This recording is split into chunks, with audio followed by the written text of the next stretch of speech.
YouTube channel परीक्षा सहपाठी में आप सभी का हार्दिक स्वागत है। Good evening to all of you. मैं रितु। चलिए, हम जो अपनी तैयारी करें सीटेट की हम तैयारी करें, जिसमें हम एनसीईआरटी अपनी कंप्लीट कर रहे हैं। तो आज हमारा लास्ट चैप्टर बचता है क्लास 8 की एनसीईआरटी का। तो साइंस की एनसीईआरटी का लास्ट चैप्टर आपका है चैप्टर नंबर 18, जिसमें हम पढ़ने वाले हैं वायु तथा जल का प्रदूषण यानी pollution of air and water के बारे में हम यहाँ पर पढ़ेंगे। लास्ट चैप्टर आपका है। इससे पहले हमने क्लास 6 की एनसीईआरटी की थी, देन हमने 7 की एनसीईआरटी अपनी कंप्लीट कर ली है। अब हमारा जो 8 की एनसीईआरटी है, लास्ट चैप्टर आज आपका है। तो सारे चैप्टर अब आपके कंप्लीट हो जाएंगे। अब आपको रिवीजन इसका करना है 6 to 8 आपका, क्योंकि जो साइंस के क्वेश्चन आपके हैं विद तीनों जो आपके हैं 6th, 7th और 8th एनसीईआरटी से आपके बनने वाले हैं। तो चलिए, फर्स्ट जो आज का हमारा चैप्टर है, अपने नेक्स्ट पेज की ओर बढ़ते हैं। चलिए, चैप्टर नंबर 18 है। इसमें पूछा गया कि वायु तथा जल का प्रदूषण।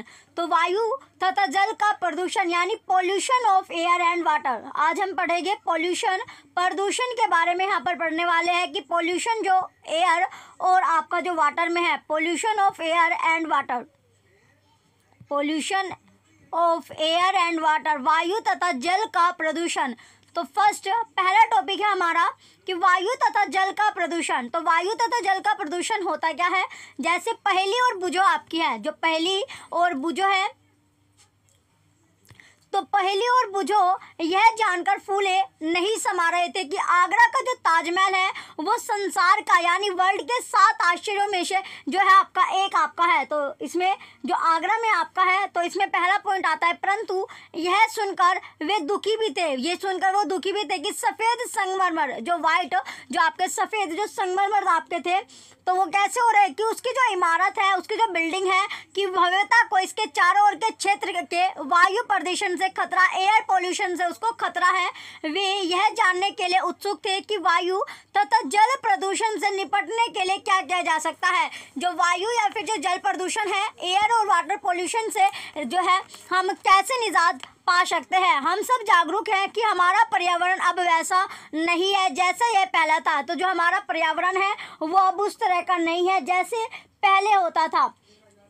अब आता है नेक्स्ट, यहाँ पर अगला पॉइंट है। इसके बाद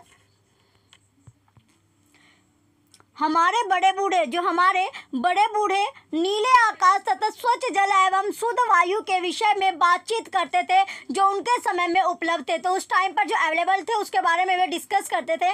जनसंचार के साधन पर्यावरण की गुणवत्ता में निरंतर हो रही गिरावट के विषय में नियमित रूप से जानकारी देते रहते हैं। तो जनसंचार के साधन जो है वो पर्यावरण की जो गुणवत्ता है उसमें रेगुलरली जो निरंतर यानी कंटिन्यूसली क्या हो रही है, गिरावट आपकी आ रही है, और उसके विषय में हमें नियमित रूप से जानकारी भी देते रहते हैं, इंफॉर्मेशन भी हमें देते रहते हैं। तो हम स्वयं अपने जीवन में वायु तथा जल की गुणवत्ता में हो रही गिरावट के दुष्प्रभाव का अनुभव करते हैं।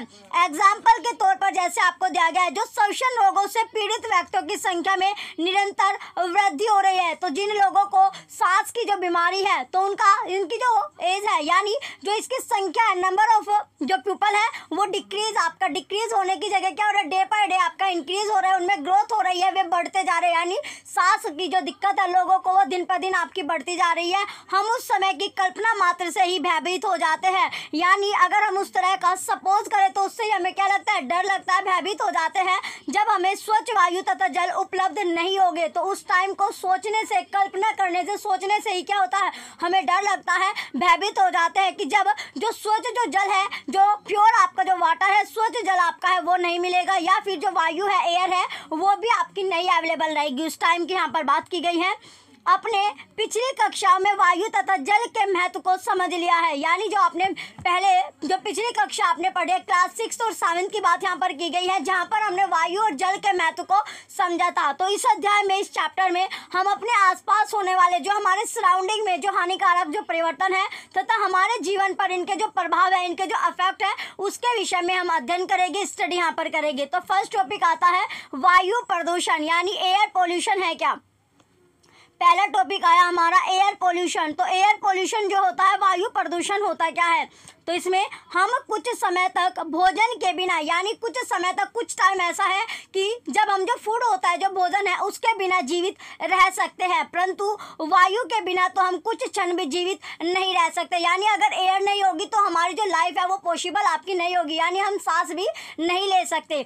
तो यह साधारण तथ्य हमें बताता है, ये जो साधारण सा जो तथ्य है, फैक्ट है, ये हमें बताता है कि स्वच्छ वायु हमारे लिए कितनी महत्वपूर्ण है। जो स्वच्छ वायु है, स्वच्छ जो एयर है, वो हमारे लिए कितने ज़्यादा इम्पोर्टेंट है।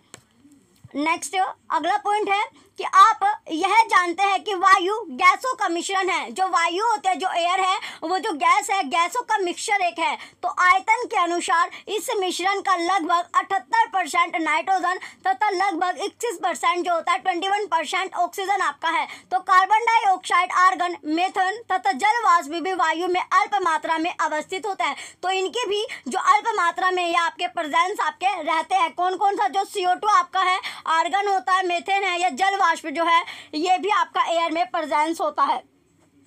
नेक्स्ट अगला पॉइंट यहाँ पर आता है, इनकी जो क्वांटिटी होती है नाइट्रोजन और ऑक्सीजन, जो नाइट्रोजन है और जो ऑक्सीजन है एज कंपेयर, तो नाइट्रोजन और ऑक्सीजन की कंपेयर में बहुत कम आपके होता है, ये स्मॉल क्वांटिटी में आपके रहते हैं। और जो नाइट्रोजन और ऑक्सीजन है, नाइट्रोजन की क्वांटिटी जो यहाँ पर बताई गई 78% आपकी बताई गई है, अप्रोक्स आप लगा सकते हो। 21% जो है ऑक्सीजन की आपकी दी गई है। नेक्स्ट पॉइंट है आपका एक एक्सपेरिमेंट आता है कि जैसे एक्सपेरिमेंट में है कि आपने धुआं उगलते ईंट के भट्टे, जो ईंट के भट्टे आपके होते हैं, जहाँ पर ईंट आपकी जो है, तो हीट के जो भट्टे होते हैं उनसे निकलता वो जो धुआं है, तो जब आप गुजरते हैं तो गुजरते समय अपने नाक को आपने ढका होगा। तो जब आप वहाँ से गुजरते हैं ईंट के भट्टों के आसपास से, तो आपने जो नाक है वो आप कवर कर लेते हैं, ढक लेते हैं। आपको भीड़ वाली सड़कों पर चलते समय खांसी आई होगी, यानी जब जहाँ पर भीड़ आपकी रहती है, जो सड़क होता है, जो रोड आपका है, तो जब रोड पर आप चलते हो वहाँ पर ज़्यादा भीड़ रहते हैं, क्राउड आपका रहता है, उस टाइम आपको क्या है, यानी चलते चलते जो होता है आपको खांसी आ गई होगी। तो अपने अनुभवों के आधार पर, यानी जो आपने फील किया है उसके बिहाफ पर आपको बताना। नीचे दिए गए कुछ जो स्थान है, प्लेसेस आपको दिया गया, वहाँ पर वायु की जो गुणवत्ता है, एयर की जो प्रेजेंस है, उसका कंपेयर आपको करना है, उसकी जो तुलना है उसको कंपेयर आपको करना है। जैसे उपवन तथा भीड़ वाली सड़क, जो उपवन होते हैं या जो भीड़ वाली आपकी सड़क है, उसके साथ साथ आवासीय क्षेत्र तथा औद्योगिक क्षेत्र आपके हैं। जो आवासीय क्षेत्र होते हैं जहाँ पर रहते हैं, उसके साथ साथ जो औद्योगिक क्षेत्र होते हैं, इंडस्ट्रीज एरियाज आपके होता है। दिन में विभिन्न समयों पर, जो दिन होता है, डे आपका है, वहाँ पर डिफरेंट टाइम पर, जैसे प्रातःकाल आपका हो गया, मॉर्निंग समय हो गया, दोपहर का जो आपका टाइम होता है, सायकाल आपका होता है, भीड़ बैच तथा जो चौराहे, गांव तथा शहर के बारे में यहाँ पर आपको बात की गई है। ये जो क्रियाकलाप या एक्सपेरिमेंट आपने किया, आपका एक प्रेक्षण यह भी हो सकता है कि वायुमंडल में, जो वायुमंडल आपका जो एटमॉस्फेयर है, वहाँ पर जो धुएं की मात्रा में अंतर है, धुएं का जो मात्रा होती है, जो क्वांटिटी है, वहाँ पर उसमें डिफरेंस आपका होता है। क्या आप जानते हैं कि यह धुआं कहाँ से आया है? जो ये धुआं है, जो स्मोक है, ये आया कहाँ से है? तो पहला पॉइंट है कि इस प्रकार के जो पदार्थ होते हैं, जो मटेरियल है, जैसे उद्योग, जो इंडस्ट्रीज एरिया आपका है, वह स्वचालित जो वाहन होता है, जो वाहन है, जो व्हीकल्स है, उनसे निकलने वाला जो धुआं होता है, जो स्मोक होता है, उसके मिल जाने से, उनका मिलने से क्या होता है, भिन्न भिन्न स्थानों के वायुमंडल की प्रकृति, एटमॉस्फेयर का जो नेचर होता है या फिर उसके जो संगठन है, उसमें बदलाव आ जाता है, चेंजेस आ जाते हैं। जैसे अब आपका नेक्स्ट फिर से आपका आता है एयर पोल्यूशन, वायु प्रदूषण। जब वायु ऐसे अनचाहे पदार्थों के द्वारा संदूषित हो जाती है, जब जो वायु है, जो एयर आपके है, तो ऐसे अनचाहे जो मटेरियल होते हैं, जो पदार्थ होते हैं, उसके द्वारा क्या हो जाती है, वो दूषित हो जाती है, संदूषित आपकी होगी। तो जो सजीव तथा निर्जीव दोनों के लिए क्या होता है, ये हानिकारक आपकी होती है। इसे ही वायु प्रदूषण आपका बोला जाता है, एयर पोल्यूशन बोला जाता है। नेक्स्ट पॉइंट है कि वायु कैसे प्रदूषित होती है, जो एयर है वो कैसे पॉल्यूटेड आपकी होती है। तो एयर पॉल्यूटेड कैसे होगी? जो पदार्थ वायु को संदूषित करते हैं, जो मटेरियल जो है, जो एयर को क्या करेंगे, संदूषित आपके करते हैं, उन्हें वायु प्रदूषक कहते हैं, एयर पॉल्यूटेड उसको बोला जाता है। कभी कभी ये प्रदूषक प्राकृतिक स्रोतों जैसे ज्वालामुखी का फटना, वनों में लगने वाली आग से उठा धुआं अथवा धूल द्वारा आ जाते हैं। जो धूल उठती है उसके द्वारा ये आपके आ जाते हैं। मानवीय क्रियाकलाप, जो मानवीय जो क्रियाकलाप होते हैं, जो एक्सपेरिमेंट है उसके द्वारा भी उसके द्वारा भी क्या होता है, जो वायु होती है, जो एयर है, उसमें प्रदूषक मिलते जाते हैं। यानी जो पोल्यूटेड है, पोल्यूशन जो होता है वो आपको क्या होता है, मिलता जाता है। इन वायु प्रदूषकों का जो स्रोत होता है, जो सोर्सेज आपका होता है, ये आपका फैक्ट्री हो गई, या फिर जो विद्युत संयंत्र होता है, स्वचालित जो वाहन होता है, निर्वातक, जलावन, लकड़ी तथा उपलोक जलने से निकला हुआ धुआं हो सकता है।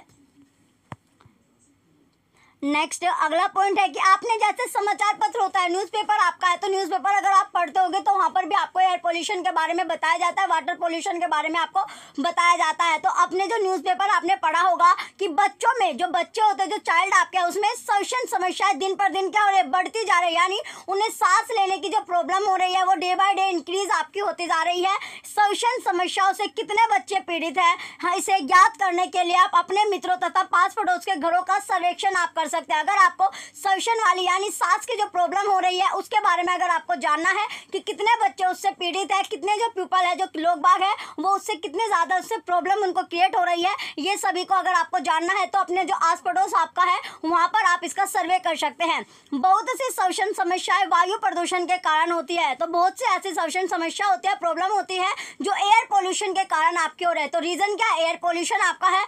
आइए यह जानने का प्रयास करें कि प्रदूषित वायु में कौन से पदार्थ अथवा प्रदूषक उपस्थित होते हैं। जो प्रदूषित वायु होते हैं, जो एयर जो होते हैं पोल्यूटेड आपकी है, तो उसमें जो मटेरियल होते हैं वो कौन कौन से मटेरियल आपके प्रेजेंस होते हैं, इसके बारे में अब हम जानेंगे कि मटेरियल यहाँ पर कौन कौन से रहते हैं। चलिए नेक्स्ट अगला पॉइंट आता है इसके बाद, क्या आपने कभी यह ध्यान दिया है कि आपने क्वेश्चन है कि आपने कभी ये ध्यान दिया है कि हमारे जो शहर होते हैं, जो सिटी है, उनमें कितनी तेजी से वाहनों की संख्या बढ़ रही है। यानी आपने देखा होगा जो सिटी है वहाँ पर जो व्हीकल्स है वो डे बाय डे आपके क्या हो रहे हैं, इंक्रीज आपके हो रहे हैं। तो व्हीकल्स की जो संख्या है, नंबर ऑफ जो संख्या है यहाँ पर आपकी व्हीकल्स की, वो आपकी बढ़ती जा रही है। तो अगर जो व्हीकल्स आपके बढ़ेंगे तो व्हीकल से जो धुआं निकलता है वो भी क्या एयर पोल्यूशन का आपका कारण होता है। वाहन अधिक मात्रा में जो वाहन होता है, जो व्हीकल होता है, वो ज़्यादा क्वांटिटी में कार्बन मोनोऑक्साइड या कार्बन डाइऑक्साइड, नाइट्रोजन ऑक्साइड तथा धुआं उत्पन्न करते हैं। तो ये सभी चीज़ों क्या करते हैं, प्रोड्यूस आपके करते हैं, उत्पन्न करते हैं। और पेट्रोल तथा डीजल जो है, पेट्रोल तथा जो डीजल होता है, जैसे ईंधनों के अपूर्ण दहन से कार्बन मोनोऑक्साइड उत्पन्न होती है। तो पेट्रोल और डीजल जैसे जो ईंधन होते हैं, जो फ्यूल होते हैं, इनके अपूर्ण दहन से क्या होता है, ये आपके अपूर्ण दहन होते हैं, यानी ये पूरी तरह से आपके नहीं ये होता है। तो इसके बाद क्या होता है, जो कार्बन मोनोऑक्साइड आपके होते हैं वो यहाँ पर प्रोड्यूस हो जाती है। तो यह एक विषैली गैस होती है। ये कैसी भी गैस है, ये आपकी एक विषैली गैस होती है। यह रुधिर में ऑक्सीजन वाहक क्षमता को घटा देती है। जो रुधिर होता है उसमें जो ऑक्सीजन वाहक क्षमता होती है उसको ये घटा देती है, कम कर देती है। क्या आप जानते हैं, डिड यू नो, अब आता है कि क्या आप जानते हैं, डू यू नो, यह दिल्ली में, ये जो दिल्ली है, यहाँ पर पंजीकृत वाहनों को एक के बाद एक लाइन में खड़ा करे तो यह संसार की दो सर्वाधिक लंबी नदियों नील तथा अमेजन की संयुक्त लंबाई के लगभग बराबर लंबी हो जाएगी। अब आता है अगला, धूम कोहरा। इसके बाद क्या आता है, धूम कोहरा। तो धूम कोहरा क्या होता है, यानी जो स्मोग है, स्मोग आपका क्या होता है। तो इसमें आता है कि जब बुझो है, बुझो को विशेषतः सर्दियों में, विंटर की बात यहाँ पर की गई है, स्पेशली जो विंटर में जो एटमॉस्फेयर में दिखने वाले कोहरे, जो स्मोक है, जैसी जो मोटी परत होती है, मोटी जो लेयर होती है, वो याद है, यह क्या होता है, धूम कोहरा होता है, जो धुएं तथा कोहरे से बनता है। ये किससे बनता है, जो धुआं होता है, जो स्मोक है, और जो कोहरा होता है उससे ये आपका बनता है। तो ये धुआं जो स्मोक होता है और उसके साथ साथ जो कोहरा होता है, स्मोक, उन दोनों से मिलकर यानी फोग से आपके बनकर ये मिलकर आपका बना होता है। तो स्मोक और फोग से मिलकर ये आपकी मोटी जो लेयर है वो आपकी बनती है, जो आपने सर्दियों में आपने देखी होगी।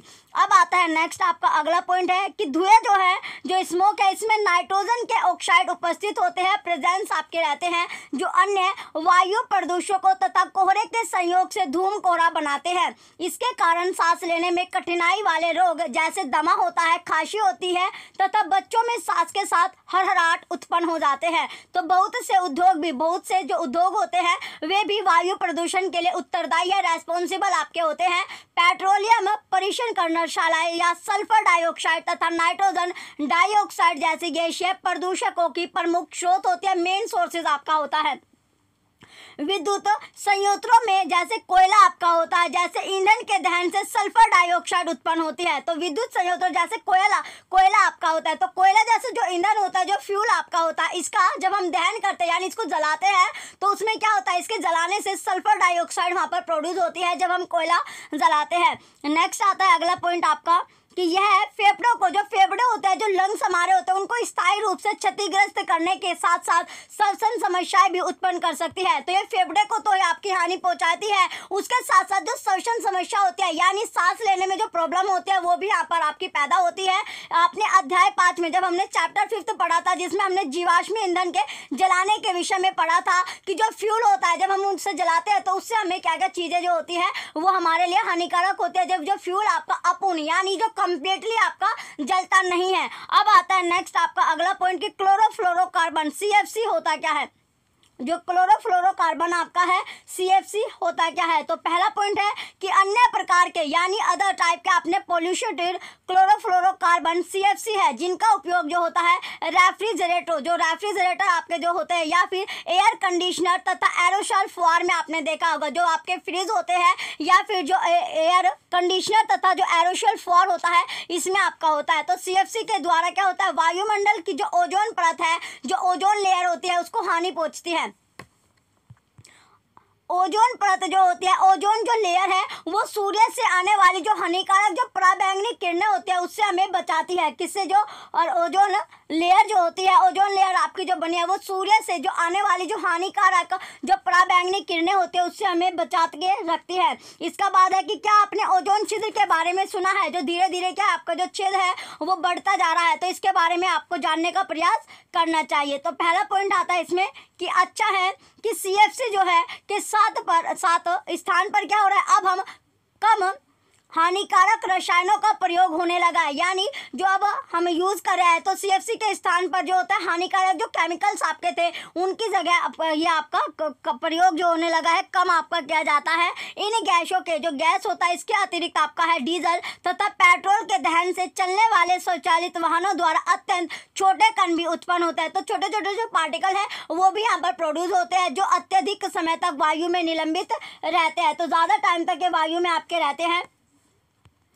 नेक्स्ट ये दृश्यता को क्या कर देते हैं, घटा देते हैं और सांस लेने पर ये शरीर के भीतर पहुंचकर रोग उत्पन्न करते हैं। जब हम सांस लेते हैं तो सांस लेने पर ये हमारी जो बॉडी है उसके बॉडी में एंटर कर जाते हैं और वहाँ पर जो हमारी जो बॉडी में है वो डिजीज यानी जो रोग होता है, डिजीज जो होते हैं वहाँ पर आपकी उत्पन्न हो जाती है। ये जो पार्टिकल होते हैं वो इस्पात निर्माण तथा खनन जैसे औद्योगिक प्रक्रमों द्वारा भी उत्पन्न होते हैं। विद्युत संयंत्रों से निकलने वाली जो राख होती है, जैसे आप अपने घरों में जो खाना यानी चूल्हे पर जो खाना आपका बनता है जिसमें आप उफले या फिर जो लकड़ी आप यूज करते हो तो वहाँ पर जैसे राख होते हैं, तो उसी तरह जो विद्युत संयंत्रों से निकलने वाली जो राख होते हैं उसके अति सूक्ष्म कण भी, जो अति सूक्ष्म यानी जो माइक्रो पार्टिकल आपके होते हैं वो भी एटमोस्फेयर को क्या करते हैं, पोल्यूटेड आपके करते हैं। नेक्स्ट पॉइंट आता है इसमें आपका अगला कि विशिष्ट अध्ययन ताजमहल। अब हम पढ़ेंगे कि जो केस स्टडी किसके बारे में, ताजमहल के बारे में। तो इसमें आपका है कि पिछले 2 दशकों से, पिछले कितने दशकों से, 2 दशकों से अधिक समय से पर्यटक हैं वो जो टूरिस्ट आपके हैं को सर्वाधिक आकर्षित करने वाला भारत के आगरा शहर में स्थित ताजमहल चिंता का विषय बना हुआ है। तो ये चिंता का विषय आपका बना हुआ है कि विशेषज्ञों ने यह चेतावनी दी है, क्या चेतावनी यहाँ पर दी गई है कि वायु प्रदूषक इसके सफेद संगमरमर को बदरंग कर रहे हैं। कैसे कर रहे हैं, बदरंग आपके कर रहे हैं। तो इसमें जो आपका है यानी जो व्हाइट मार्बल इसका है वो डिस्कलरिंग आपका हो रहा है। अतः वायु प्रदूषण द्वारा केवल सजीव ही प्रभावित नहीं होते, तो ये भी आपका है कि जो एयर पोल्यूशन होता है इसके द्वारा जो लिविंग ऑर्गेनिजम्स आपके होते हैं जो सांस लेते हैं वो ही अफेक्टेड नहीं होते, किंतु जो भवन होते हैं, जो बिल्डिंग आपकी होती है या फिर जो स्मारक आपके होते हैं, प्रतिमाएं जो बनाई होती है जैसे कि निर्जीव वस्तुएं भी इससे आपके अफेक्टेड होती है। तो जो वायु प्रदूषण है, एयर पोल्यूशन आपका है, तो इससे सिर्फ लिविंग ऑर्गेनिजम्स आपके अफेक्टेड नहीं होते, इसके साथ साथ जो आपके नॉन लिविंग आपके हैं जैसे कि आपकी इमारतें, बिल्डिंग वगैरह आपकी बनी होती है वो भी इससे अफेक्टेड होती है। आगरा तथा इसके चारों ओर स्थित रबड़ प्रक्रमण स्वचालित वाहन, रसायन और विशेषकर मथुरा तेल परिष्करणी जैसे उद्योग सल्फर डाइऑक्साइड तथा नाइट्रोजन डाइऑक्साइड जैसे प्रदूषकों को उत्पन्न करने के लिए रेस्पॉन्सिबल है, उत्तरदायी रहे हैं। ये गैसें जो होते हैं वो वायुमंडल में उपस्थित जो जलवाष्प है उससे अभिक्रिया करते हैं, रिएक्शन करते हैं। तो जलवाष्प से रिएक्शन करने के बाद ये सल्फ्यूरिक अम्ल तथा नाइट्रिक अम्ल बनाते हैं। क्या बनाते हैं? सल्फ्यूरिक जो एसिड होता है और जो नाइट्रिक एसिड आपका है वो बना लेती है।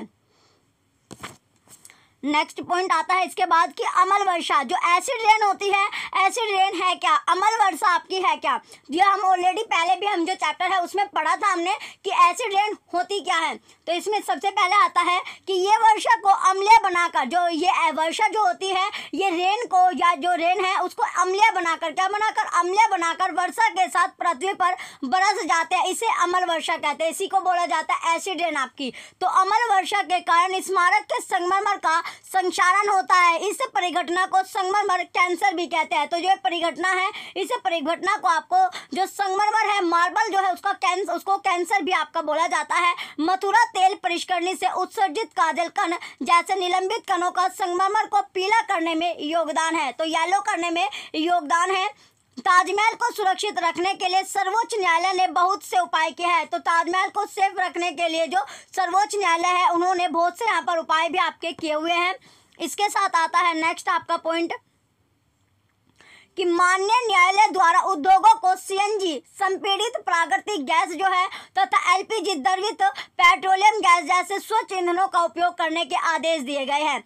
तो इसके अतिरिक्त ताज के क्षेत्र में मोटर वाहन है यानी जो आपके व्हीकल्स है उसको शीशा रहित पेट्रोल का उपयोग करने के आदेश दिए हैं। अपने बड़े बूढ़ों से चर्चा करके यह देखिए कि वे अब से 20 अथवा 30 वर्ष पूर्व के ताज की अवस्था के बारे में क्या कहते हैं। तो अपनी कतरन पुस्तिका के लिए ताजमहल का चित्र प्राप्त करने का आपको प्रयास करना है, ट्राई आपको करना है। तो चलिए यहाँ पर आपको ताजमहल की जो पिक्चर है वो भी आपको दिखाई गई है। देखिए यहाँ पर ये ताजमहल आपको दिख रहा हो, ये क्या है? येलो आपका पड़ने लगा, येलो हो रहा है। तो ये किसकी वजह से? एसिड रेन की वजह से आपका हो रहा है। एसिड रेन के कारण आपका जो ताजमहल है ये येलो अब आपका होने लगा है। तो चलिए अब नेक्स्ट चलते हैं। इसके बाद अगला पॉइंट आता है। नेक्स्ट पॉइंट में है कि मुझे फसलों वाला अध्याय याद है, यानी जिसमें हमने क्रॉप्स के बारे में पढ़ा था, फसल के बारे में हमने पढ़ा था अध्याय, यानी जो चैप्टर था फसलों के बारे में, क्रॉप्स के बारे में, वो चैप्टर हमें याद है कि मैं हैरान हूँ उसे, वो हैरान है कि जो अम्लीय वर्षा खेतों की मिट्टी या जो मृदा होती है, जो सोइल होती है तथा पौधों को भी प्रभावित करते हैं, जो प्लांट्स होते हैं उनके लिए भी अफेक्टेड होते हैं, उन पर भी वो अफेक्ट करती है, प्रभावित करती है। तो पौधा, अगला पॉइंट है कि पौधा घर प्रभाव। तो नेक्स्ट पॉइंट में आता है कि पौधा घर प्रभाव। तो पौधा घर प्रभाव यानी ग्रीन हाउस इफेक्ट। पौधा घर प्रभाव क्या होता है? ग्रीन हाउस इफेक्ट की इसमें बात की गई है आपकी, ग्रीन हाउस इफेक्ट। तो ये होता क्या है? पहला पॉइंट आता है कि सूर्य की जो किरणें होती हैं वो वायुमंडल से गुजरने के पश्चात पृथ्वी की सतह को गर्म करते हैं। तो सूर्य की जो किरणें होती है, जो रे होती है सन की, वो एटमॉस्फेयर से जब वो गुजर जाती है उसके बाद में पृथ्वी की जो सतह होती है, अर्थ की जो सरफेस है, उसको गर्म करती है। उसको क्या करती है? गर्म करती है, वार्म आपकी करती है। पृथ्वी पर पड़ने वाले सूर्य के विकिरणों का कुछ भाग पृथ्वी अवशोषित कर लेते हैं। क्या कर लेते हैं? एब्जॉर्ब आपका कर लेती है, अवशोषित कर लेती है। कुछ भाग परावर्तित होकर वापस अंतरिक्ष में लौट जाता है और कुछ जो पार्ट होता है, कुछ भाग आपका रिफ्लेक्ट हो जाता है, यानी परावर्तित आपका हो जाता है, रिफ्लेक्टेड हो जाता है। उसके बाद वो दोबारा से आपका अंतरिक्ष में लौट जाता है। नेक्स्ट आता है आपका अगला पॉइंट है इसके बाद कि परावर्तित विकिरणों का कुछ भाग वायुमंडल में रुक जाता है। तो वो कहाँ रुक जाता है? एटमॉस्फेयर में आपका रुक जाता है।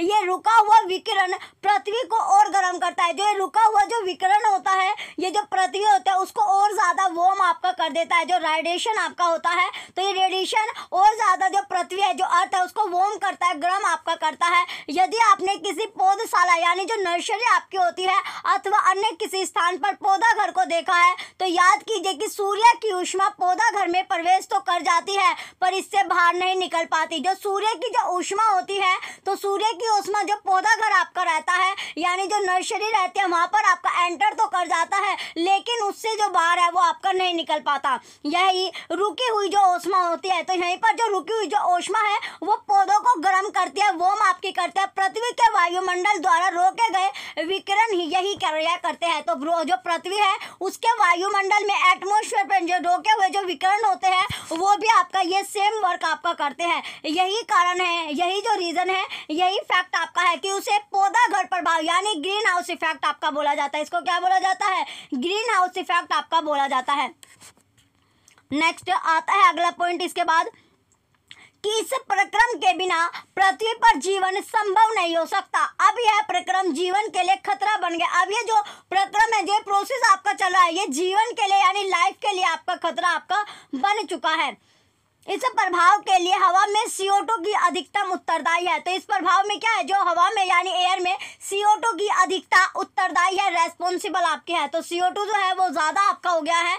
तो परंतु वायुमंडल में CO2 की मात्रा कैसे बढ़ती है? अब क्वेश्चन है कि जो वायुमंडल है, जो एटमॉस्फेयर है, उसमें CO2 जो कार्बन डाइऑक्साइड है उसकी जो मात्रा है, जो क्वांटिटी है, वो इंक्रीज आपकी कैसे की और इसका अधिक कैसे हो सकता है? तो इसका अधिक आपका हुआ कैसे? पहला पॉइंट है, आप जानते हैं कि CO2 वायु का एक घटक है। जो CO2 होता है वो कंपोनेंट किसका है? वो एक कंपोनेंट है एयर का, वायु का। तो पौधों के लिए कार्बन डाइऑक्साइड की भूमिका का आप भी अध्ययन कर चुके हैं। तो पौधों के लिए, जो पौधे होते हैं, जो प्लांट्स होते हैं, उन्हें CO2 की जो भूमिका होती है, जो उसका रोल होता है, उसके बारे में हम ऑलरेडी स्टडी कर चुके हैं, अध्ययन हमने कर चुका है। तो इसमें है कि परंतु यदि वायु में, जो वायु होती है, जो एयर है, उसमें CO2 की अधिकता हो तो यह प्रदूषक की भांति कार्य करता है। किसके भांति? यानी पोल्यूशन की भांति आपका कार्य करता है, वर्क आपका करता है। नेक्स्ट क्वेश्चन यहाँ पर बनता है कि क्या आप पहेली के प्रश्न का हल ज्ञात करने में उसकी सहायता कर सकते हैं? तो एक और तो मानवीय क्रियाकलापों के कारण निरंतर CO2 वातावरण में मोचित हो रहे तथा दूसरी ओर वन क्षेत्र घट रहे हैं।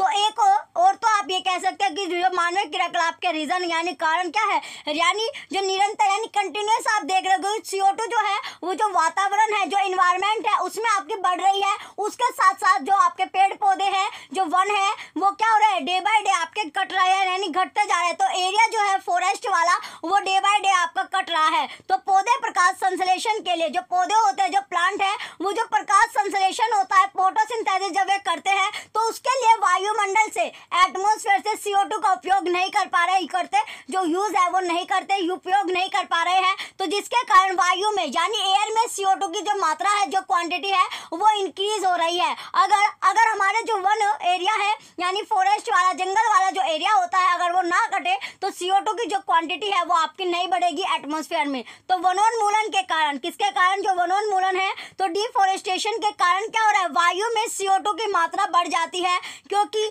CO2 की खपत करने वाले वृक्षों की संख्या घट जाती है। क्योंकि जो CO2 की जो खपत करने वाले जो वृक्ष होते हैं, जो पेड़ पौधे होते हैं, उनकी संख्या आपकी डिक्रीज हो रही है, घट रही है।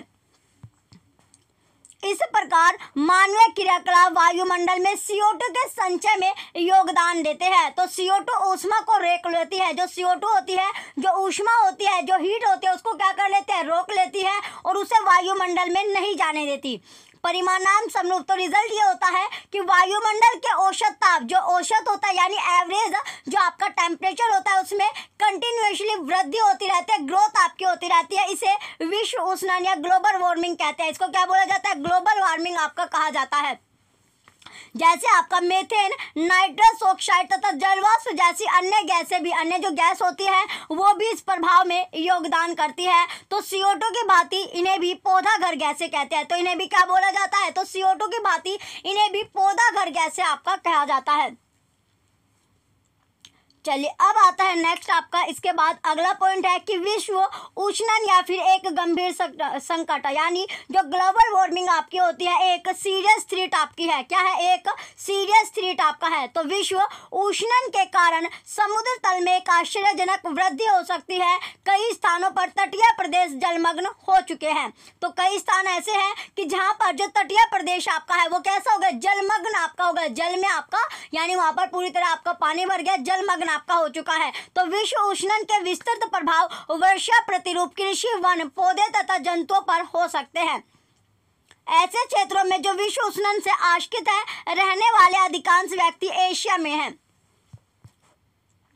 हाल ही में प्राप्त मौसम परिवर्तन के रिपोर्ट के अनुसार पौधा घर गैसों को वर्तमान स्तर तक रखने के लिए हमारे पास सीमित समय होता है, लिमिटेड टाइम होता है, अन्यथा शताब्दी के अंत तक 2 डिग्री सेल्सियस तक ताप में क्या होता है, वृद्धि हो सकती है, जो संकटकारी स्तर होता है।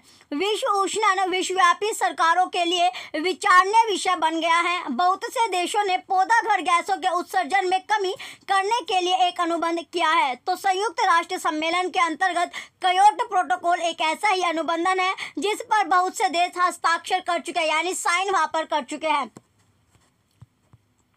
तो बुझो को यह सुनकर आश्चर्य हो रहा है कि पृथ्वी के ताप में केवल 0.5 डिग्री सेल्सियस जितनी क्रम वृद्धि के इतने गंभीर परिणाम हो सकते हैं। तो पहले उसे यह बताते हैं कि अभी हाल ही में समाचार पर जो न्यूज़पेपर आपका आता है उसमें यह पढ़ा था कि हिमालय के गंगोत्री जो हिमनद विश्व उष्णन के कारण पिघलने आरंभ हो गए। तो गंगोत्री जो हिमनद है वो ग्लोबल वार्मिंग के कारण क्या हो रहा है, पिघलने आपके स्टार्ट हो गए हैं। तो वहाँ पर जो बर्फ है वो आपकी मेल्ट होनी स्टार्ट हो चुकी है। अब आता है नेक्स्ट आपका अगला पॉइंट इसके बाद कि क्या किया जा सकता है। तो व्हाट कैन बी डन। तो फर्स्ट पॉइंट है कि वायु प्रदूषण को कम करने के लिए हम क्या कर सकते हैं। तो जो वायु प्रदूषण है, एयर पोल्यूशन है, उसको कम करने के लिए हम खुद से क्या कर सकते हैं। तो इसमें पॉइंट आपको बताया गया है। फर्स्ट पॉइंट आता है कि प्रदूषण के विरुद्ध, प्रदूषण के जो विरुद्ध है वो हमारी लड़ाई में सफलता की अनेक कथाएं हैं। तो उदाहरण यानी एग्जाम्पल के तौर पर आप ले सकते हो, जैसे कुछ वर्ष पूर्व दिल्ली संसार में सर्वाधिक प्रदूषित नगर था। तो यहाँ पेट्रोल तथा डीजल से चलने वाले मोटर वाहनों से निकले धुएं के कारण दमघुटू श्वास रोधी वातावरण था। वाहनों को शीशा रहित पेट्रोल, वाहनों जो व्हीकल थे उनको शीशा रहित पेट्रोल यानी सीएनजी जैसे अन्य ईंधनों द्वारा चलाए जाने का निर्णय लिया गया।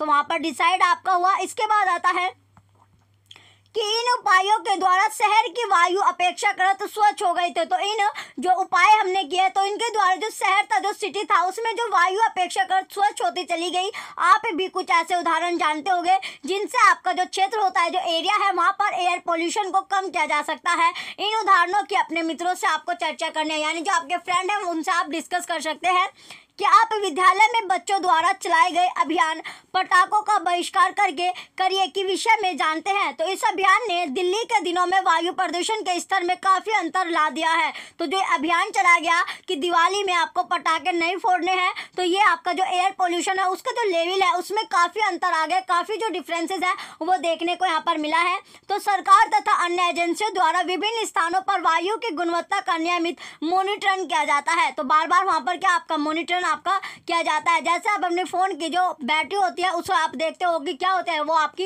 यानी कितनी आपकी रह चुकी है। तो इसी तरह आपका जो है एयर पोल्यूशन की जो क्वांटिटी है ये आपको देखी जाती है कि अब जो है उसका जो लेवल है वो कितना आपका है। तो उसकी जो गुणवत्ता है वो आपका देखा जाता है, मॉनिटर उसको किया जाता है।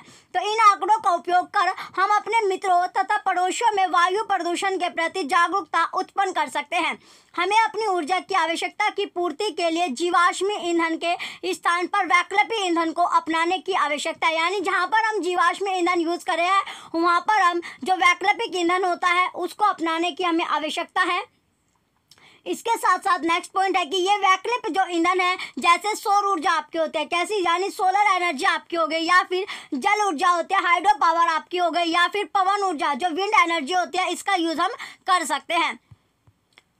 अब आता है आपका एक एक्सपेरिमेंट है, जिसमें एक्सपेरिमेंट है कि विद्यालय जो आपका स्कूल है, तो विद्यालय पहुंचने के लिए आपके पास विभिन्न विकल्प होते हैं, विभिन्न आपके यानी डिफरेंट ऑप्शन आपके पास होते हैं, जैसे पैदल चलकर या फिर साइकिल चलाकर, बस अथवा अन्य सार्वजनिक परिवहन या द्वारा यात्रा करके, व्यक्तिगत कार द्वारा अथवा कार में साझेदारी कर यानी जो कार में ही आप क्या कर लो, साझेदारी वहाँ पर कर सकते हो। शेयरिंग आप, यानी साझेदारी का मतलब होता है शेयरिंग, तो एक ही गाड़ी में वो आप 3-4 जो व्यक्ति होते हैं वो आप जा सकते हो। तो इन विकल्पों की वायु की गुणवत्ता पर प्रभाव के बारे में अपनी कक्षा में आपको डिस्कस करना है। हमारे थोड़े से योगदान से पर्यावरण की अवस्था में विशाल अंतर उत्पन्न हो सकता है। तो अगर हमने थोड़ा सा सहयोग दिया और पर्यावरण जो है उसकी जो अवस्था है तो उसमें विशाल अंतर आप देख सकते हो, डिफरेंस आपको पता चलेगा। तो हमें पेड़ वृक्ष लगा सकते हैं, जो पेड़ होते हैं तो उसको हम लगा सकते हैं तथा पड़ोस में लगे वृक्षों का पोषण भी कर सकते हैं।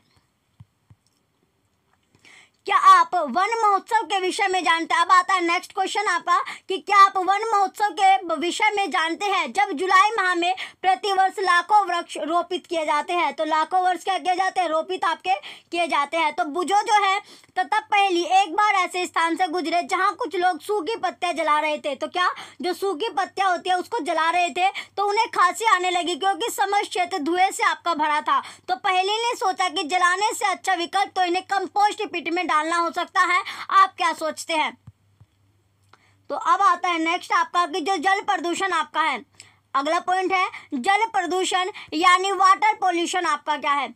तो कक्षा 7 में आपने सीखा था, कक्षा जो 7th है वहाँ पर आपने सीखा था कि जल एक बहुमूल्य संसाधन है। सोचिए तथा उन क्रियाकलापों को सूची आपको बनाने, लिस्ट आपको रेडी करनी है जिनके लिए हमें जल की आवश्यकता होती है, वाटर की नीड रहती है। तो हमने देखा कि जनसंख्या वृद्धि, उद्योग तथा कृषि में उपयोग के कारण जल दुर्बल, जो जल है हमारा वो कैसा होता जा रहा है? दुर्लभ आपका होता जा रहा है।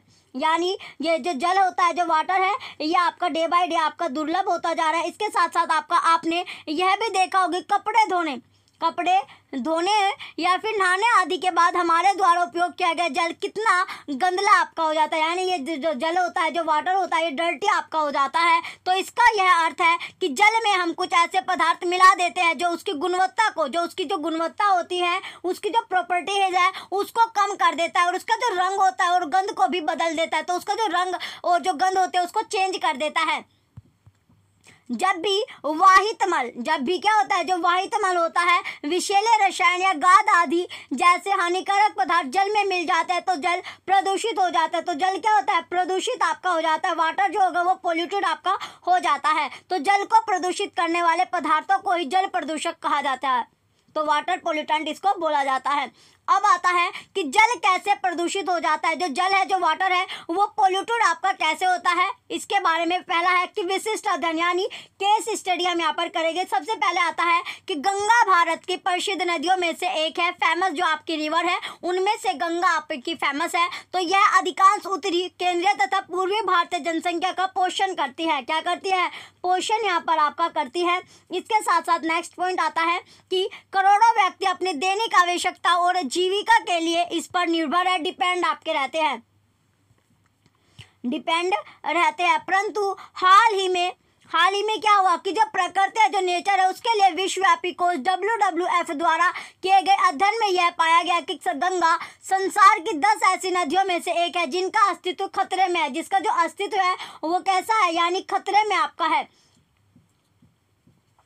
तो इसके प्रदूषण स्तर में कई वर्षों से निरंतर वृद्धि हो रही है, ग्रोथ की जा रही है, यानी रेगुलर इसमें ग्रोथ आपकी हो रही है। इतने प्रदूषण स्तर तक पहुंचने का कारण यह है कि जिन शहरों एवं बस्तियों से होकर यह नदी प्रवाहित हो रही है, बह रही है, वहाँ के जो निवासी है, वहाँ पर रहने वाले जो लोग हैं, वो क्या करें, इसमें अत्यधिक मात्रा में कूड़ा करकट, अनुपचारित वाहित मल, मृत जीव तथा अन्य बहुत से हानिकारक पदार्थ सीधे इस नदी में फेंक देते हैं। वास्तव में कई स्थानों पर प्रदूषण स्तर इतना अधिक है कि इसके जल में जल जीव जीवित नहीं रह पाते। यानी जो जल में रहने वाले जो जीव है वो भी इस जो नदी है, जो रिवर आपके गंगा, उसमें जीवित नहीं रह पाते हैं। वहाँ यह नदी निर्जीव हो गई। वहाँ पर ये जो नदी है वो कैसी हो गई? निर्जीव आपकी हो गई। 1985 में इस नदी को बचाने के लिए एक महत्वाकांक्षी परियोजना आरंभ की गई जिसे गंगा कार्य परियोजना कहते हैं। तो परंतु बढ़ती जनसंख्या, यानी जो जनसंख्या, जो पॉपुलेशन आपकी बढ़ रही है तथा जो औद्योगिकरण है, इंडस्ट्रियल एरिया आपका बढ़ रहा है, उसने पहले से ही महाशक्तिशाली नदी को काफी हानि पहुंचा दी है। भारत सरकार ने 2016 में एक नए प्रस्ताव का शुभारंभ किया जिसे स्वच्छ गंगा भारत मिशन के नाम से जाना जाता है और इस मिशन के अंतर्गत कार्य प्रगति पर है। तो स्थिति को भलीभांति समझने के लिए एक विशिष्ट उदाहरण लेते हैं। तो उत्तर प्रदेश जो है उसके कानपुर शहर में इस नदी का सर्वाधिक प्रदूषित फैलाव है।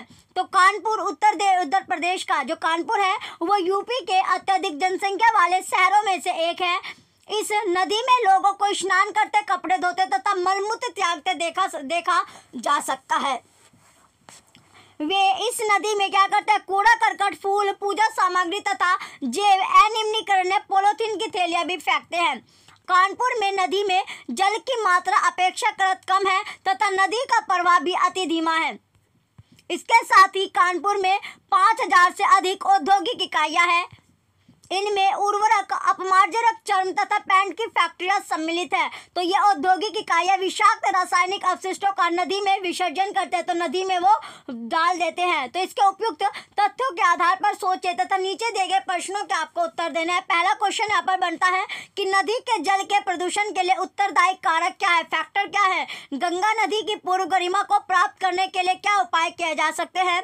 नेक्स्ट थर्ड है आपका कि कूड़ा करकट आदि का विसर्जन किस प्रकार नदी के जीवित प्राणियों को प्रभावित करता है। बहुत सी औद्योगिक इकाइयां हानिकारक रसायनों को नदियों तथा नालों में प्रवाहित करती है, जिसके कारण जल प्रदूषण होता है, जिसके कारण क्या होता है, वाटर पोल्यूशन आपका हो रहा है। इसके उदाहरण तेल परिक्षण कर्मशालाएं, कागज फैक्ट्रियां, वस्त्र तथा चीनी मिलें एवं रासायनिक फैक्ट्रियां हैं। ये उद्योग जल का रासायनिक संदूषण करते हैं। इन विसर्जित रसायनों में आर्सेनिक, लेड तथा फ्लोराइड होते हैं, जिनसे पौधों तथा पशुओं में अवस्था उत्पन्न हो जाती है। इसे रोकने के लिए सरकार ने अधिनियम इनके अनुसार उद्योगों को अपने यहाँ उत्पन्न अपशिष्टों को जल में प्रवाहित करने से पूर्व उपचारित करना चाहिए, परंतु प्राय इन नियमों का पालन नहीं किया जाता। तो जो रूल बनाए जाते हैं उनका पालन नहीं किया जाता। तो अशुद्ध जल से मृदा भी प्रभावित होता है। तो अशुद्ध जो जल होता है, जो प्योर आपका वाटर नहीं रहता, वहाँ पर जो सॉइल होता है वो भी आपके अफेक्टेड रहते हैं, मिट्टी भी अफेक्टेड होती है, जिसके कारण उसकी अम्लता तथा कर्मियों की वृद्धि में भी परिवर्तन हो जाता है, चेंजेस आपका आ जाता है। हमने अध्याय फर्स्ट में यह देखा था कि फसलों की सुरक्षा के लिए पीड़कनाशी तथा अपतरनाशी कितने महत्वपूर्ण आपके होते हैं, कितने यहाँ पर महत्वपूर्ण रहते हैं, इंपॉर्टेंट आपके होते हैं। तो ये सभी जो रसायन होते हैं, केमिकल्स जल में घुलकर, किसमें, वाटर में घुलकर खेतों से, जलाशय जैसे नदी नालों आदि में पहुंच जाते हैं, और ये भूमि में रिसकर भी भूमजल को प्रदूषित करते हैं। जो भूमि आपका जो आपका ग्राउंड वाटर होता है उसको भी आपका पॉल्यूटेड करते हैं। नेक्स्ट पॉइंट है आपका, अगला क्वेश्चन यहाँ पर है कि क्या आपने ऐसे तालाबों को देखा है जो दूर से देखने पर हरे प्रतीत होते हैं, क्योंकि बहुत से शैवाल उसमें उग रहे होते हैं। जो शैवाल होता है, जो एल्गी आपके होते हैं, जो काई होती है उसमें उग जाती है। तो यह उर्वरकों में, ये जो क्या करते हैं, ये उर्वरकों में उपस्थित नाइट्रेट एवं फॉस्फेट जैसे रसायनों की अधिक मात्राओं के कारण होता है। ये रसायन जो रहते हैं, ये केमिकल शैवालों को, जो शैवाल होते हैं, जो एल्गी होते हैं, जो काई होती है, उसको फलने फूलने के लिए पोषक की भांति, यानी पोषक की भांति यहाँ पर कार्य करते हैं, वर्क आपका करती है। जब ये शैवाल मर जाते हैं, जब ये जो शैवाल होते हैं, जो एल्गी होते हैं, वो मर जाते हैं, डेड हो जाते हैं, तो जीवाणु जैसे घटकों के लिए भोजन का कार्य करते हैं। जो जीवाणु होते हैं, जो जीवाणु यहाँ पर होते हैं, वो क्या करते हैं, इन जैसे जो घटक होते हैं उनके लिए भोजन यानी फूड का काम यहाँ पर करते हैं। ये अत्यधिक ऑक्सीजन का उपयोग करते हैं, इससे जल में ऑक्सीजन के स्तर में कमी हो जाती है, जिससे जलीय जीव मर जाते हैं। तो जिससे क्या होता है, जो जलीय जीव होते हैं, जो पानी में रहने वाले जो जीव रहते हैं, ऑर्गेनिजम्स रहते हैं, वो आपके डेड हो जाते हैं, मर जाते हैं।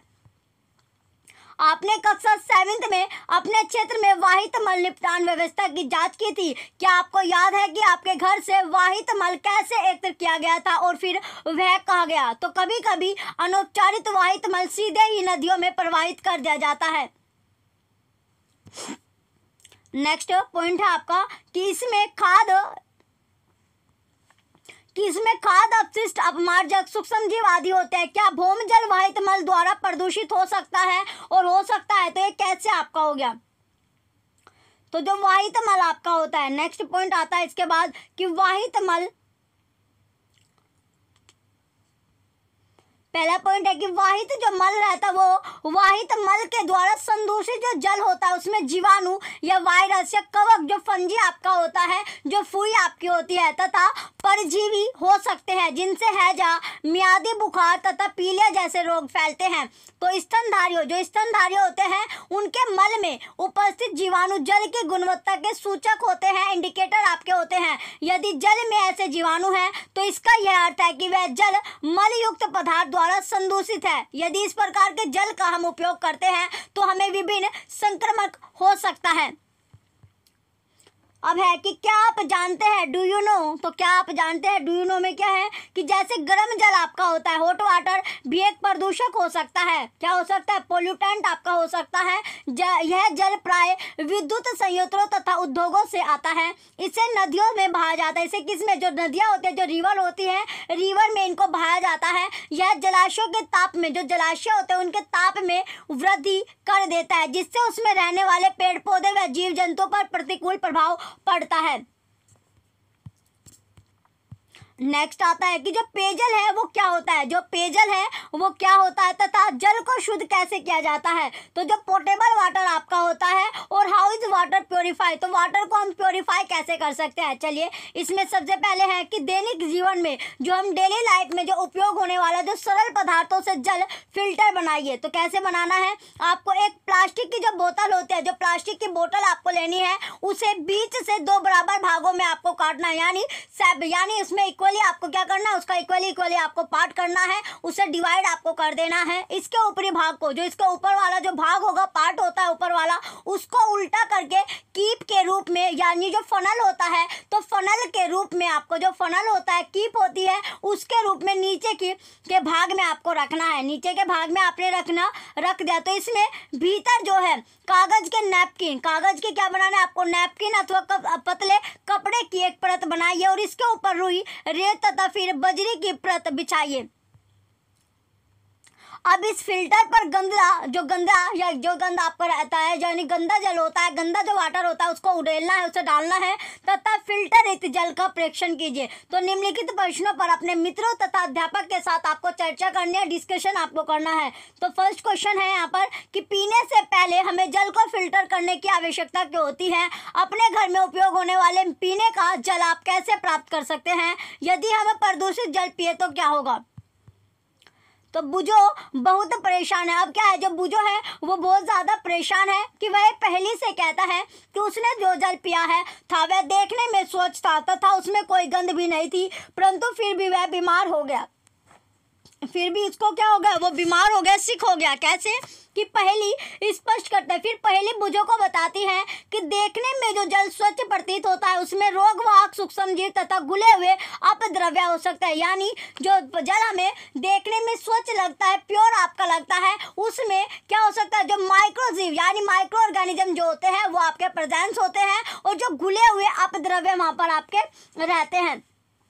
तो जो डिजोल्व इम्प्योरिटीज रहती है वहाँ पर ऐड होती है। तो अतः पीने से पहले जल को शुद्ध करना आवश्यक होता है। जब हम पानी पीते हैं तो पानी पीने से पहले हमें जल को क्या कर लेना चाहिए, जल को शुद्ध कर लेना चाहिए, प्योर कर लेना चाहिए। उदाहरण के लिए एग्जाम्पल के तौर पर हम जल को उबालकर शुद्ध कर सकते हैं। जो जल है, जो वाटर है, हम उसे उबालकर बॉईल करके उसको पी सकते हैं, जिससे हमारा जो वाटर है वो प्योर हो जाएगा। पीने के लिए उपयुक्त जल को पेयजल कहते हैं, यानी पीने के लिए जो उपयुक्त जल होता है उसको पेयजल आपका बोला जाता है। आपने देखा है कि किस प्रकार विभिन्न भौतिक तथा रासायनिक प्रक्रियाओं द्वारा जलाशयों में गिराने से पूर्ववाहित मल उपचार संयंत्रों में जल को शुद्ध किया जाता है। इसी प्रकार नगर निगम अथवा नगर पालिकाएं घरों में आपूर्ति करने से पूर्व जल का उपचार करती है। अब आता है नेक्स्ट आपका कि क्या आप जानते हैं, डू यू नो। तो संसार की 25% जो जनसंख्या है वो निरापद पेयजल नहीं पीती है। कैसा, यानी सेफ ड्रिंकिंग वाटर आपका नहीं पीती है 25% जो जनसंख्या है, पॉपुलेशन है। अगला पॉइंट है कि आइए देखिए कि जल को पीने के लिए निरापद कैसे बनाया जा सकता है। तो जो निरापद है उसे हम कैसे बना सकते हैं। निरापद का मतलब है यानी सेफ जो पानी होता है, सेफ फॉर ड्रिंकिंग, यानी पीने का पानी हम उसको कैसे बना सकते हैं। तो पहला पॉइंट आता है, आप यह देख ही चुके हैं कि जल को कैसे फिल्टर करते हैं। जो जल है उसको फिल्टर कैसे किया जाता है। यह अपद्रव्यों को दूर करने की भौतिक विधि होती है। कैसी विधि है, फिजिकल मेथड आपका है, जिससे हम जो इम्प्योरिटीज होती है उसको रिमूव कर सकते हैं। आम प्रचलित घरेलू फिल्टर कैंडल फिल्टर होता है। तो आम जो है ये प्रचलित, ये क्या है, इसमें जो पॉपुलर आपका होता है इसमें कि house hold filter is a candle type filter आपका है। तो बहुत से घरों में निरापद जल को प्राप्त करने के लिए उबालने की विधि का उपयोग किया जाता है। तो बहुत से घर ऐसे हैं जिसमें हम क्या करते हैं, जो पानी होता है उसको बॉईल कर पीते हैं। उबालने से जल में उपस्थित जीवाणु मर जाते हैं। तो इसमें क्या होता है, जब हम इसको पानी को वाटर को बॉईल कर करते हैं तो बॉईल करने के बाद इसमें जो जर्म्स होते हैं जो इसमें प्रेजेंट रहते हैं वो आपके मर जाते हैं, किल्स हो जाते हैं। इसके बाद नेक्स्ट आपका है कि जल को शुद्ध करने की सामान्य रासायनिक विधि क्लोरीनीकरण है। तो जल को शुद्ध करने के लिए, जल जो है, जो वाटर होता है, उसको प्योर करने की सामान्य रासायनिक विधि, केमिकल जो विधि होते हैं वो क्लोरीनीकरण आपकी होती है। इसमें क्या होता है, क्लोरीनेशन में आपका होता है कि यह जल में क्लोरीन की जो गोलियां होते हैं, जो वाटर है इसमें जो क्लोरीन की जो गोलियां होती है अथवा विरंजक जो चूर्ण मिलाकर किया जाता है, जो विरंजक जो चूर्ण होता है उसको यहाँ पर मिलाया जाता है। तो इसमें जो ब्लीचिंग पाउडर आपका है वो भी यहाँ पर आपका ऐड किया जाता है। हमें सावधान रहना चाहिए। तो इसमें सावधान हमें क्या रहना चाहिए, हमें क्लोरीन की गोलियों को निर्दिष्ट मात्रा से अधिक नहीं डालना चाहिए। तो इसमें आपको ये भी क्या है, यानी क्लोरीन की जो टैबलेट होती है वो ज़्यादा हमें नहीं डालनी चाहिए। अब है क्या किया जा सकता है, तो नेक्स्ट पॉइंट आता है व्हाट कैन बी डन। तो इसमें है कि पता कीजिए कि आपके क्षेत्र में लोगों का जल प्रदूषण के बारे में जानकारी का जो स्तर है, जो लेवल है वो क्या है। तो पीने के जल के स्रोत तथा वाहित मलजल के व्ययन की विधियों के आंकड़े एक तरह आपको इकट्ठे आपको करने हैं।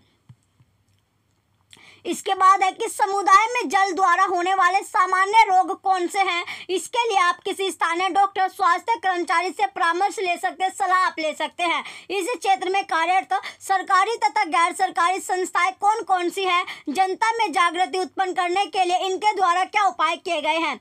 तो अगला पॉइंट है कि औद्योगिक इकाइयों के लिए बनाए गए नियमों को सख्ती से लागू किया जाना चाहिए ताकि प्रदूषित जल को सीधे ही नदियों तथा झीलों में नहीं बहा जा सका। तो सभी औद्योगिक क्षेत्रों में जल उपचार संयंत्र स्थापित किए जाने चाहिए। नेक्स्ट पॉइंट आता है, इसके बाद आपका अगला पॉइंट है कि व्यक्तिगत स्तर पर हमें निष्ठापूर्वक जल की बचत करनी चाहिए और उसे बेकार नहीं करना चाहिए। कम उपयोग, रिड्यूस, पुनः उपयोग, रीयूज और पुनः चक्रण को रिसाइकल आपका बोला जाता है। और पुनः प्राप्त करना यानी रिकवर करना और उपयोग ना करना, रिफ्यूज, हमारा मूल मंत्र होना चाहिए। अपनी दिनचर्या यानी जो आपकी डेली लाइफ है तो उसमें डेली रूटीन में आपको विचार करना है, डिस्कस आपको करना है कि आप जल की जो बचत है यानी जो थिंक, ये आपको सोचना है, आपको ओपिनियन लाना है कि इस जो जल की जो बचत होती है, वाटर जो सेव है वो हम कैसे कर सकते हैं। तो सेव फॉर वाटर, तो इसमें वाटर कैसे सेव हम कर सकते हैं इसके बारे में हमें सोचना चाहिए। जो ओपिनियन है वो हमें इसमें लाने चाहिए। पहला पॉइंट है कि धुलाई तथा अन्य घरेलू कार्य में उपयोग हो चुके जल के पुनः उपयोग संबंधी नए नए विचारों के बारे में हम सोच सकते हैं। नेक्स्ट है कि एग्जाम्पल यानी उदाहरण के तौर पर आप ले सकते हो जो सब्जियों को धोने के लिए इस्तेमाल जल का उपयोग पौधों की सिंचाई में आप कर सकते हैं। इसके साथ साथ जो प्रदूषण है अब कोई दूरस्थ घटना नहीं रह गई है, यह हमारे दैनिक जीवन को प्रभावित कर रहा है। तो जो प्रदूषण है, जो पोल्यूशन है, ये हमारी जो दैनिक लाइफ है, दैनिक जो लाइफ है यानी डेली जो हमारी लाइफ है उसको क्या कर रहा है, अफेक्टेड आपका कर रहा है। इसके साथ साथ अब जब तक हम सभी अपने दायित्व की अनुभूति नहीं करते तथा पर्यावरण हितैषी प्रक्रम का उपयोग आरंभ नहीं करते तो हमारी पृथ्वी की उत्तरजीविता संकट में होगी। अब है आपका नेक्स्ट कि डू यू नो, क्या आप जानते हैं। नेक्स्ट पॉइंट में है कि डू यू नो, क्या आप जानते हैं। तो क्या आप जानते हैं, इसमें सबसे पहले आता है जैसे कि जब आप नल को खुला छोड़कर, जो नल होता है, नल को खुला छोड़कर अपने जो दांत होते हैं उसको ब्रश करते हैं तो कोई लीटर जल जो क्या होता है इसमें, जब आप ब्रश करते हो तो ब्रश करने के टाइम पर क्या करते हो आप, जो जल होता है वो व्यर्थ कर देते हैं। तो कई लीटर जो जल होता है वो व्यर्थ आपका हो जाता है, वेस्ट आपका कर दिया जाता है, जिसमें प्रति एक बूंद जल टपकता है यानी एक ड्रॉप जो जल आपका टपकता है उससे नल से एक वर्ष में कई हजार लीटर जल नष्ट हो जाता है। इसके बारे में भी आपको सोचना चाहिए, थिंक आपको करना चाहिए। तो ये हमारा जो चैप्टर था वाटर पोल्यूशन, यानी इसमें वाटर और एयर पोल्यूशन के बारे में हमने पढ़ा कि एयर पोल्यूशन और वाटर पोल्यूशन को हम कैसे कम कर सकते हैं। उसके लिए नए नए जो आपके इसमें बातें आपको बताई गई, एग्जाम्पल दे देकर, एक्सपेरिमेंट दे देकर आपको समझाया गया कि आप वाटर पोल्यूशन और एयर पोल्यूशन को कैसे कम कर सकते हो। इसके लिए आपको नए नए जो तरीके होते हैं वो आपको सोचने चाहिए। चलिए जो बच्चे चैनल पर ये जो चैप्टर है अब आपका पूरा जो सिलेबस था आपका एनसीईआरटी का 6 to 8 कंप्लीट आपका हो गया है। तो अब आपको सारे जो चैप्टर है वो अपने एक बार रिवीजन आपको कर लेना है, क्योंकि जो साइंस के क्वेश्चन आपके हैं वो आपके 6 to 8 आपके जो एनसीईआरटी है यहीं से आपके क्वेश्चन आते हैं 30 के 30। जो बच्चे चैनल पर नए हैं वो चैनल सब्सक्राइब करके रखिए, वीडियो लाइक कीजिए, कमेंट कीजिए, शेयर कीजिए। Thank you.